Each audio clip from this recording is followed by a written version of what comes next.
Welcome to the Canada Ayalon Park. We're actually in the heart of Israel, between road number 1 and between road number 3. Unfortunately, with those days, you cannot come and visit us, so we will take you on a virtual tour of this beautiful park. The Ayalon Canada Park was created by the JNF many years ago with the help of people from all around Canada that helped to contribute to this beautiful park. The park has 2 sections. The smallest one is located in the northern part of road number 3 and is designated mainly to the dedication plaque of all the people who contributed to this beautiful park.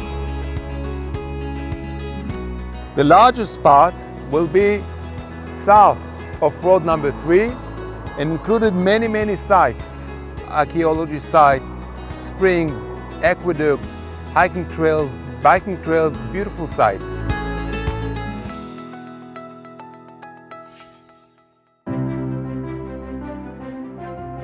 So we are starting our tour.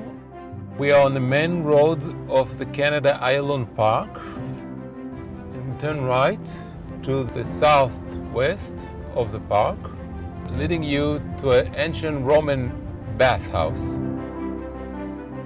You find there double floor with a heating system, water used to run.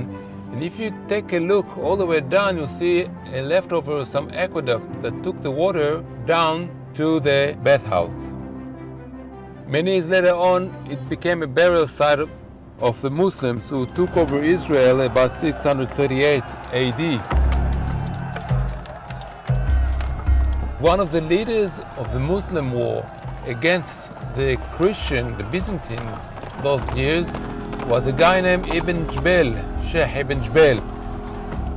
The Sheikh was one of the fighters, soldiers, commanders of Muhammad when conquered Israel in around 638 AD.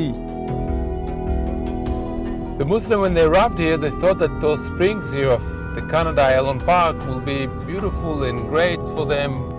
They launched the camp here around Imwas, but unfortunately a plague killed about 25,000, including Sheikh Ibn Jbel, and that's why they decided to establish a new town between here and Jaffa. They even built a long aqueduct to bring water to that new town. The town was located on a dune sand, and Ramel in Arabic it's sand, and therefore they decided to call the city of sand, or as we know it, is Ramle.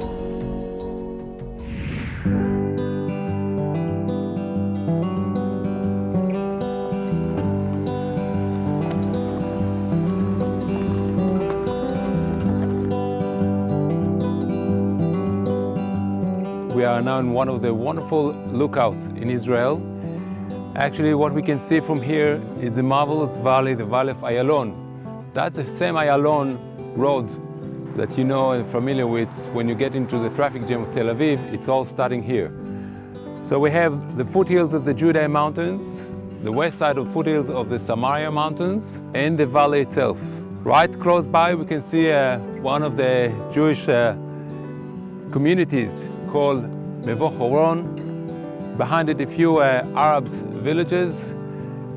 And if you take a bit to the left, we can see the ultra-Orthodox city of Modi'in Illit, Kiryat Sefer, and on the left is the big city of Modi'in that I'm sure some of you are familiar with. But this valley will look quite a beautiful valley with a beautiful scenic, actually had a lot of stories in our history in the past. Remember Joshua? Joshua, the one who replaced Moses when they actually crossed the Jordan River many years ago. He is the first Israelite actually who was here. Of course, if we don't count Abraham, Isaac, and Jacob. When Joshua conquered Israel, first he conquered Jericho, then he conquered another city called Ai. Then he met those weird people who came with thorn sacks, thorn clothes, no water, no food. They called themselves the Gibeonites. And they actually convinced Joshua that they should link with him and kind of create a covenant with him, so he protect them whenever they need to. The next day, the Gibeonites were attacked by the Amorite kingdom. Amorite was one of the 7 nations that ruled Israel those days. 5 Amorite kings ran after the Gibeonites. Joshua saw that and immediately started to chase them. He started to chase them from top of the mountain, from Gibeon. Some people know it as Givat Ze'ev, not so far from there, north of Jerusalem, and all the way down the valley.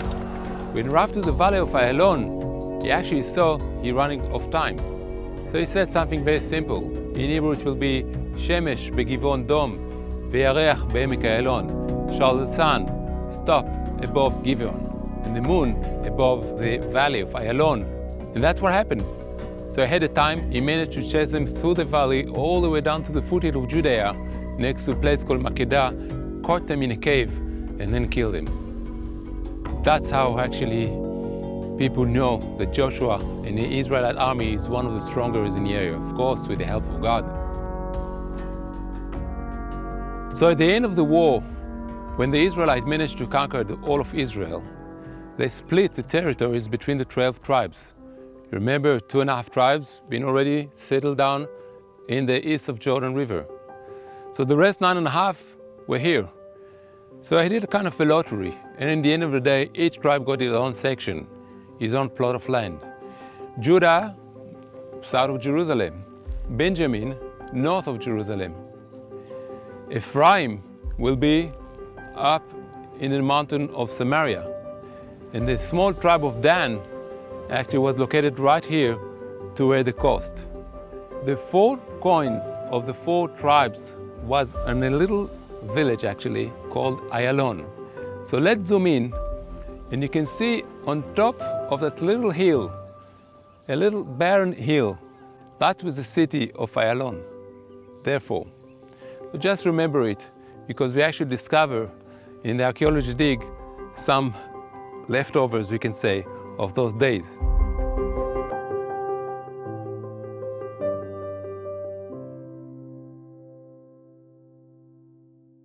So imagine now, through this old valley, 3 giant Greek camps. Just imagine the big tent, colorful tent, maybe elephant even, guards walking all around, and 3 commandos sitting around a table and starting thinking how we can keep this battle against the Maccabees, against Judah. What can we do? And suddenly, a few spies came in and told him, look, we know where he is. Him and his army is located on top of a place called Mitzpah. We saw even the torches. They are there. All you have to do is just to get up and climb up the hills and catch him. If I tell you that those spies actually were not real, they were what we call double one. Because the one who actually sent them was Judah. To make sure they will believe that this will be the camp of the Jews. So this big army got up on the elephant, on the horses, by foot, with those big long swords, and started to climb up the hills to Jerusalem, to the way of Mitzpah, to capture the camp. By the time they arrived to the camp, when they walked through the whole night, the camp was already empty. No one was there, just lit torches. Judah the Maccabees with his army rode down through the valley of Nachshon, the main road to Jerusalem today probably, got about 4 o'clock in the morning to the valley, set fire and burned it completely. When the Greeks arrived to the empty camp of Judah, they looked backward and saw the camp on fire. Judah actually managed to take them over again.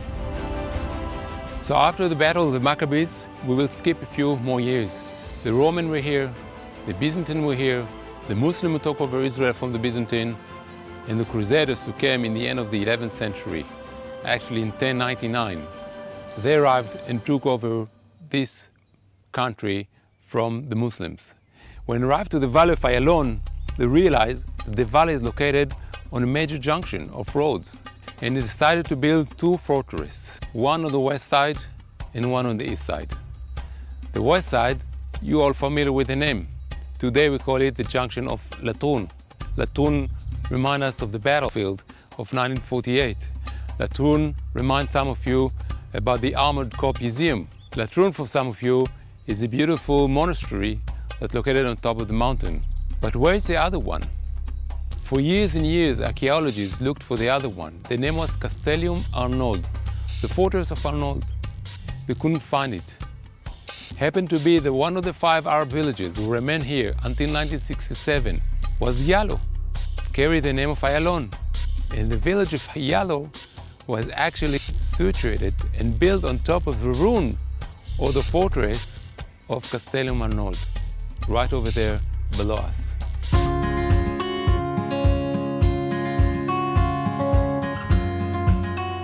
Hey guys, welcome to Park Ayalon, Canada. So around 1 million visitors are visiting the Canada Park Ayalon each year, especially in the weekends for recreational reasons. We have 2 main bicycle paths around here. That means plenty of mountain bike riders, plenty of families coming to enjoy our facility, to recreate, to have fun, and just to clear their minds with nature. Many animals wandering around like deers, porcupines, snakes, and migrating birds. And that means that this place is actually also a habitat for animals.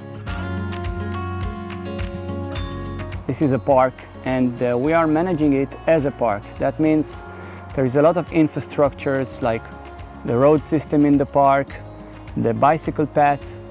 We have a lot of furniture from the KKL that people can sit and enjoy. We have barbecue corners and a lot of old terrace that we are always taking care of.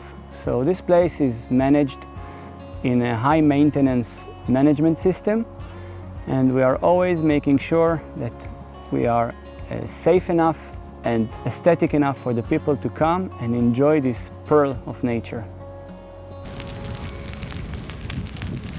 One of our management objectives is to keep the forest safe from fire. The teams of KKL with the fire brigades of Israel are fighting fires on a daily basis during the summertime. One of our tools to fight fires in the forest are the use of grazing. As many weeds there are, the more chances that the fire will catch the canopies of the trees.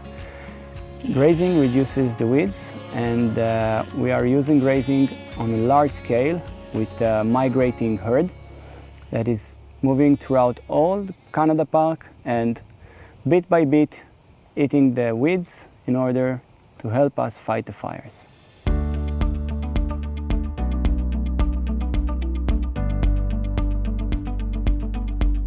So hi everyone again, we are still in the Ayalon Valley. We're actually now in the small tiny creek between the fortress of the Crusaders, Castellum Arnold, and the ancient Ayalon. These 2 shafts here goes all the way down. As you can see, there's plenty of water. This is the ancient well. Those water will go directly to the arch house. Come have a look. This will be the house of the arch, built by the Roman 2,000 years ago. Beautiful spring. You can imagine yourself horses walking around, Roman soldiers sitting by the pool. Amazing area. It was renovated by the KKL-JNF, Jewish National Fund, of course with the help of the Jury of Canada as part of this beautiful park. And now, as you can see, families, kids coming and joining this water. Amazing. So we are climbing up back to show you some more of the miracles of the Ayalon, Canada Park. If you take a look at the hill in front of us, this is a hill called Khirbet Aked. The ruin of Aked used to be a fortress in the time of the Greek against Judah the Maccabee, later on a fortress of the Maccabees, later on underground tunnels of the Bar Kokhba, and a good evidence to show you that people lived here and grow even grapes. For wine, there's a little winery pressure here. That's the one. You can see even the grapes still growing here. So people used to step on a grape in this big square. The wine leaked down to a hole, to a pit, and the took the wine and put it in jugs and even sold it. Some people even paved it with a mosaic floor.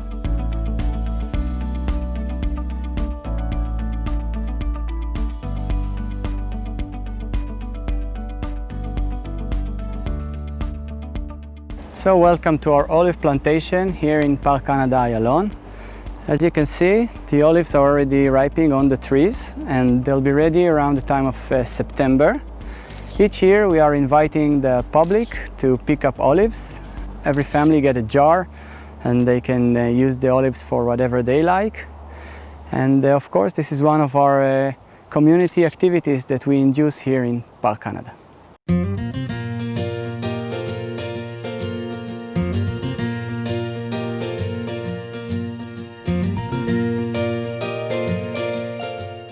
All around the park there is a bike trail, a beautiful one, that goes through the different sites of the park.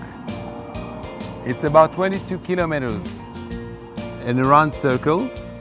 You have a lot of trekking trail, and of course you've got roads and paved roads, some of it dirt roads that take you to all the different corners of the park. The heart of the park is right here in the middle. It's called the Spring Trail.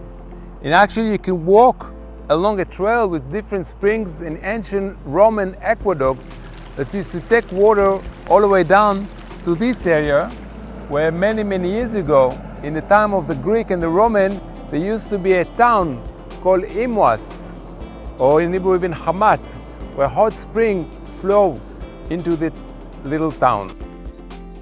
All right, let's move on. We are now turning back to the main road of the park, and that will take us to the Spring Valley. So we will show you some of those springs, the aqueduct. There is even a Roman ancient burial cave here, and many other attractions. Kids usually walk here all day long, especially around the story of Hanukkah. School kids coming to learn about the battlefields of Judah the Maccabee, and it's all starting here. We believe, accordingly to what we read in the Mishnah and Talmud, and even in the Roman books, that those springs were actually hot springs. And the second name of Emmaus was Hamat, from the word Ham, hot, like Hamat Tveria, like Hamat Gader, same thing. You can see the shaft. It's like a small square building, and if you walk down you hit an underground tunnel that takes water from the spring which is behind us all the way to the lake, to an open aqueduct that we'll see later on. Underground here there's a tunnel that brings the water from the spring we saw before, and from here actually you can see the exit of the tunnel that led the water down into this open aqueduct. This is actually ancient Roman aqueduct, and the water went down to the city of Imwas. Hot spring water. Just imagine those people that saw this beautiful water coming out of the mountains, bathhouse, pools.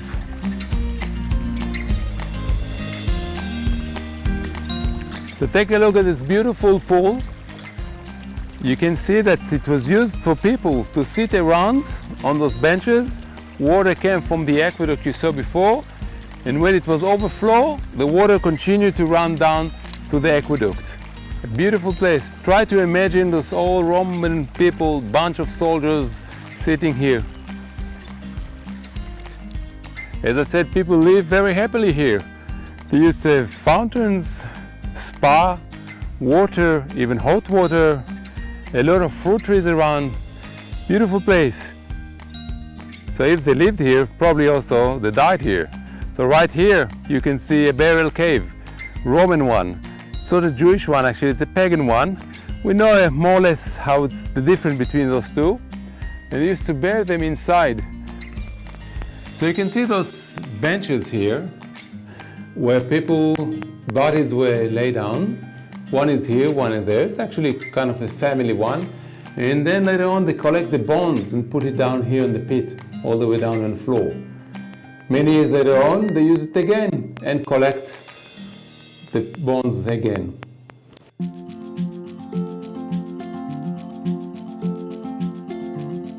So take a look at this shaft.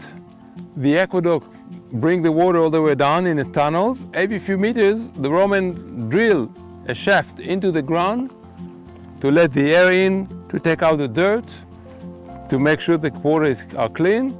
And take a look, there's a series of shafts, one after the others, all the way down the valley. Take a look at this round stone.